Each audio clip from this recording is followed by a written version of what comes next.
আসসালামু আলাইকুম viewers, welcome back to my channel. Hopefully আপনারা সবাই ভালো আছেন।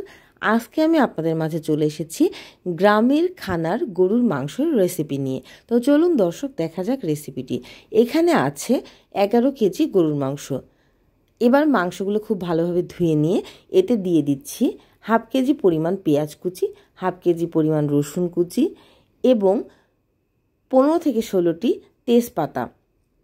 দিয়ে দিচ্ছি স্বাদ অনুযায়ী ঝালের গুঁড়া।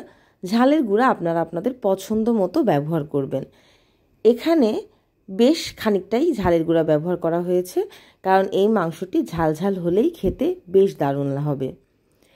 এবার এতে দিয়ে দেওয়া হচ্ছে প্রয়োজন মতো হলুদের গুঁড়া এবং গরম মশলা।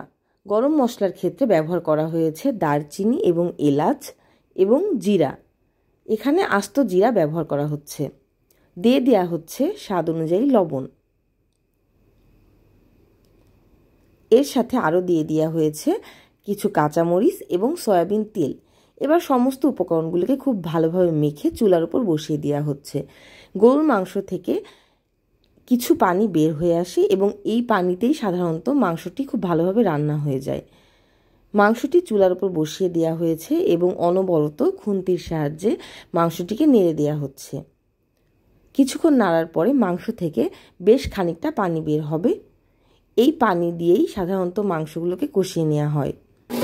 এবার ঢাকনা দিয়ে মাংসগুলোকে কষিয়ে নেওয়া হচ্ছে। অনেকক্ষণ সময় নিয়ে এই মাংসগুলোকে খুব ভালোভাবে কষিয়ে রান্না করতে হবে। মাংস কষাতে কষাতেই এর 50% সিদ্ধ হয়ে যায়। এবার খুব ভালোভাবে যখন মাংস কষানো হয়ে যাবে তখন এতে দিয়ে দেওয়া হয় কিছুটা পানি। বাকি সিদ্ধটা এই পানিতেই হয়ে আসে। যখন পরিমাণে অনেক বেশি মাংস একসাথে রান্না করা হয় তখন এর স্বাদ এমনিতেই বেশ ভালো আসে।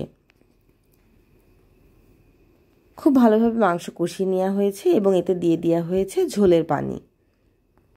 যারা এখনও আমার চ্যানেলটিকে সাবস্ক্রাইব করেননি, সাবস্ক্রাইব করবেন, লাইক করবেন অ্যান্ড ফ্রেন্ডস অ্যান্ড ফ্যামিলির সাথে অবশ্যই শেয়ার করবেন নতুন নতুন আরও অনেক মজার ভিডিও পাওয়ার জন্য। মাংসটি প্রায় রান্না হয়ে এসেছে এবং যখন এটি চুলা থেকে নামাবো ঠিক তার কিছুক্ষণ আগে এখানে দিয়ে দেওয়া হচ্ছে 2টি রাঁধুনির গরুর মাংসের মশলা। মাংসটি কিন্তু খেতে বেশ দারুণ হয়েছিল। Thanks for watching.